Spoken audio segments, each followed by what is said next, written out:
जय जय श्री सीताराम। श्री राम जी की जय हो, सीता मैया की जय हो, शंकर पार्वती जी की जय हो, विष्णु जी की जय हो, महालक्ष्मी की जय हो। जय राम दरबार की, जय हनुमान जी महाराज की, जय समस्त देवी देवताओं की, जय गोस्वामी तुलसीदास की, जय श्री रामचरितमानस की। जय जय श्री सीताराम। श्री रामचरितमानस मंगल करनी कलमल हरणी, तुलसी कथा रघुनाथ की। ये पावन कथा, भगवान की पावन कथा, कलयुग के पापों को नाश करने वाली है। ये बड़े भाग्य की बात है कि हम श्री रामचरितमानस का श्रवण लाभ ले पा रहे हैं। हमारा प्रयास होना चाहिए, हम सभी का प्रयास होना चाहिए कि अपनी दैनिक दिनचर्या में से कुछ समय भगवान की पावन भक्ति में अवश्य लगाएं। बाकी सब कुछ का फल यही मिलेगा। जो भी हम करते हैं उसका फल भगवान हमको देते हैं, सुख हो या दुख हो। परंतु जब आप वेदों को पढ़ते हैं, श्री रामचरितमानस को पढ़ते हैं, रामायण को पढ़ते हैं, वेद उपनिषद गीता पढ़ते हैं, तो उसका फल विशेष है। आपके अपने जीवन में परिवर्तन होना प्रारंभ हो जाता है और वो परिवर्तन आपको भगवान के सम्मुख ला देता है, भगवान के समीप ला देता है।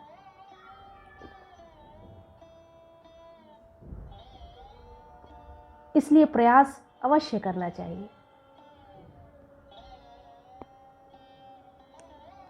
पिछले वीडियो में मैंने भगवान की और जनक जी के मिलन के विषय में चौपाइयाँ बताई थी कि जनक जी वन को चले गए और वन में जाकर श्री राम जी सीता जी से भेंट करते हैं, तो वो जो भावुक क्षण था वो बिल्कुल अद्भुत था। सभी लोग राजा दशरथ जी को याद करते हैं।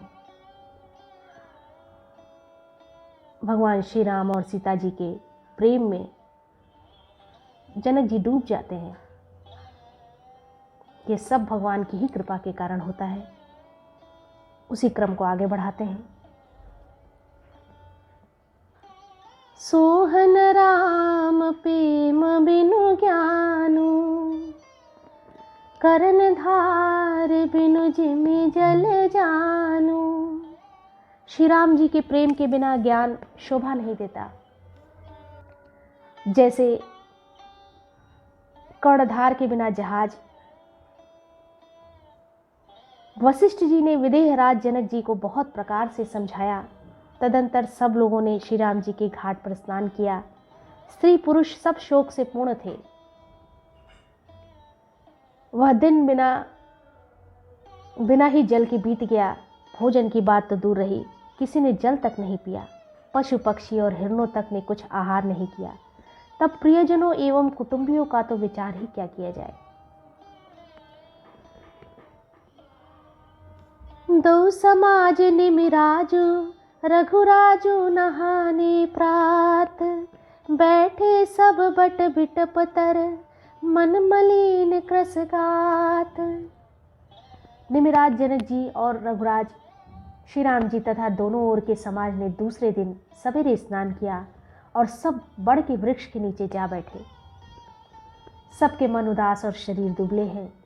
जो दशरथ जी की नगरी अयोध्या के रहने वाले हैं और जो मिथिलापति जनक जी के नगर जनकपुर के रहने वाले ब्राह्मण थे, तथा सूर्यवंश के गुरु वशिष्ठ जी तथा जानकी जी के पुरोहित शतानंद जी, जानकी जी के पुरोहित थे शतानंद जी, जिन्होंने सांसारिक अभ्युदय का मार्ग तथा परमार्थ का मार्ग छान डाला था। वे बड़े ज्ञानी थे। वे सब धर्म, नीति, वैराग्य तथा विवेक युक्त अनेकों उपदेश देने लगे। सभी को सांत्वना देते हुए उपदेश देने लगे। विश्वामित्र जी ने पुरानी कथाएं, इतिहास कह कहकर सारी सभा को सुंदर वाणी से समझाया। तब रघुनाथ कौशिक ही कहेऊ, नाथ काली जल बिनु सब रहेऊ। मुनि कह उचित कहत रघुराई, गयो बीती दिन पहर अढ़ाई। तब श्री रघुनाथ जी ने विश्वामित्र जी से कहा कि हे नाथ, कल सब लोग बिना जल पिए ही रह गए थे, अब कुछ आहार करना चाहिए। विश्वामित्र जी ने कहा कि श्री रघुनाथ जी उचित ही कह रहे हैं, सही कह रहे हैं। 2.5 पहर दिन आज भी बीत गया। विश्वामित्र जी का रुख देखकर तिरहुतराज जनक जी ने कहा, यहाँ अन्न खाना उचित नहीं है। राजा का सुंदर कथन सबके मन को अच्छा लगा। सब आज्ञा पाकर नहाने चले। उसी समय अनेकों प्रकार के बहुत से फल फूल, पत्ते, मूल आदि बहंगियों और बोझों में भर भर कर वनवासी लोग ले आए। कामदभे गिरिराम प्रसादा, अवलोकत अपहरत विषादा। श्री रामचंद्र जी की कृपा से सब पर्वत मनचाही वस्तु देने वाले हो गए। वे देखने मात्र से ही दुखों को सर्वथा हर लेते थे। वहाँ के तालाबों, नदियों, वन और पृथ्वी के सभी भोगों में मानो आनंद और प्रेम उमड़ रहा है। सर सरिता बन भूमि विभागा, जन उमगत आनंद अनुरागा।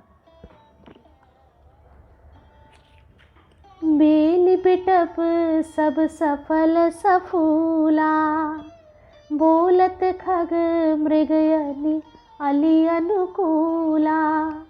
तेहि अवसर बन अधिक उछाहू, त्रिविध समीर सुखद सब काहू। सुंदर हवाएं चल रही थी, पशु पक्षी कलरव कर रहे थे, बेलें और वृक्ष सभी फूल और फलों से युक्त हो गए। सभी ओर अनुकूलता का वातावरण था। बहुत उत्साह और आनंद था। वन की मनोहरता वर्णन नहीं की जा सकती थी।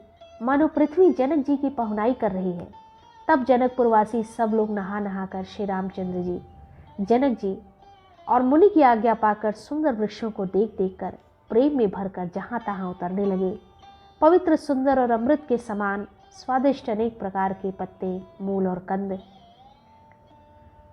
श्री राम जी के गुरु वशिष्ठ ने सबके पास बोझे भर भर कर आदरपूर्वक भेजे। तब वे पितर देवता अतिथि और गुरु की पूजा करके फलाहार करने लगे। इस प्रकार 4 दिन बीत गए।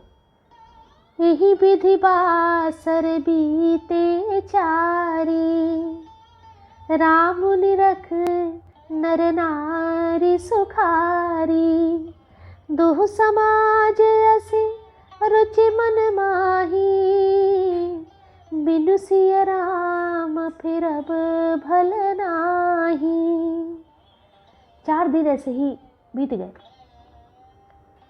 श्री राम जी को देखकर सभी नर नारी सुखी हैं। दोनों समाजों के मन में ऐसी इच्छा है कि श्री सीताराम जी के बिना लौटना अच्छा नहीं है। इनके साथ में ही भलाई है, इनके साथ ही रहना उचित है। श्री सीताराम जी के साथ वन में रहना करोड़ों देवलोकों के निवास के समान सुखदायक है। श्री लक्ष्मण जी, श्री राम जी और श्री जानकी जी को छोड़कर जिसको घर अच्छा लगे, विधाता उसके विपरीत है।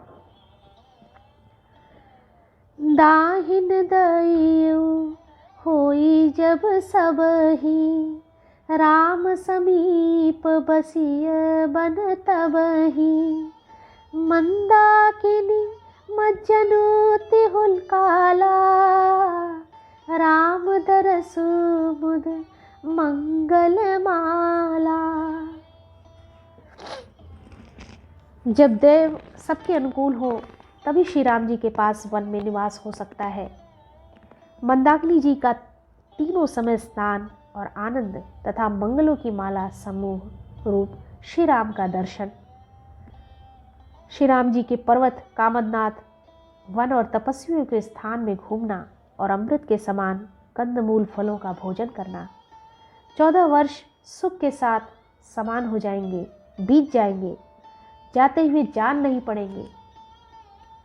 सब लोग कह रहे हैं कि यह समय सुख के योग्य नहीं है, हमारे ऐसे भाग्य कहाँ।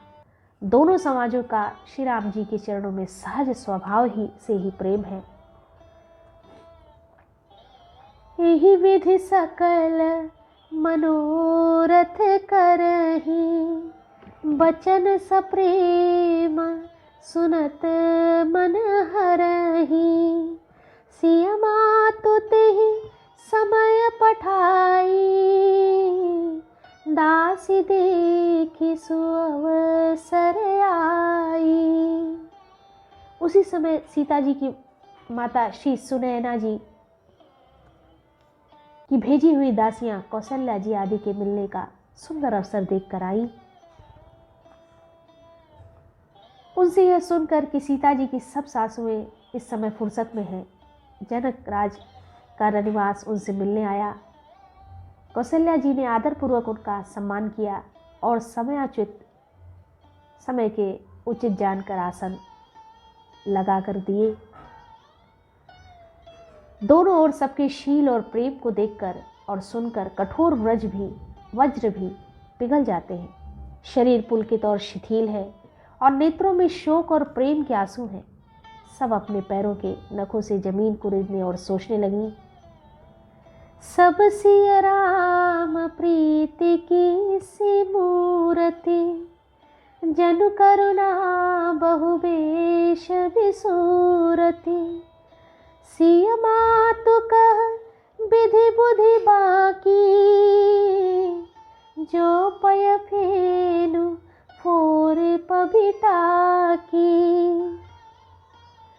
सभी श्री सीताराम जी के प्रेम की मूर्ति सी है, मानो स्वयं करुणा ही बहुत से वेश रूप धारण करके विसुर रही हो, दुख कर रही हो।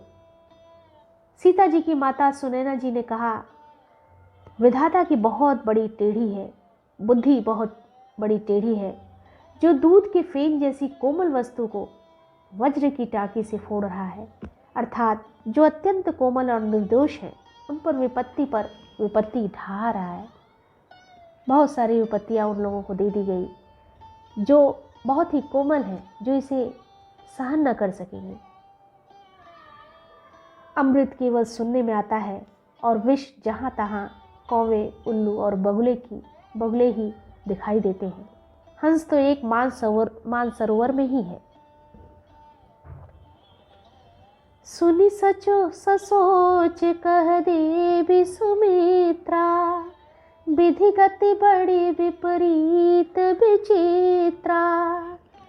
गति बड़ी ही विचित्र है। यह सुनकर देवी सुमित्रा जी शोक के साथ कहने लगी, विधाता की चाल बड़ी ही विपरीत और विचित्र है, जो सृष्टि को उत्पन्न करके पालता है और फिर नष्ट कर डालता है। विधाता की बुद्धि बालकों के खेल के समान भोली, विवेक शून्य है। ऐसा कहने लगी। इस वीडियो में इतना ही। आगे की वीडियो में भी श्री रामचरितमानस की सुंदर चौपाइयों को हम आगे की ओर प्रवाहित करने का प्रयास करते रहेंगे। इसका श्रवण लाभ लेने का हृदय से प्रयास करते रहेंगे। हम सब पर भगवान की कृपा सदैव बनी रहे, हम सभी सक्षम हो पाएं, भगवान की ऐसी अनुकंपा रहे, उनके चरणों की भक्ति कर पाएं। जय जय श्री सीताराम, जय जय श्री सीताराम।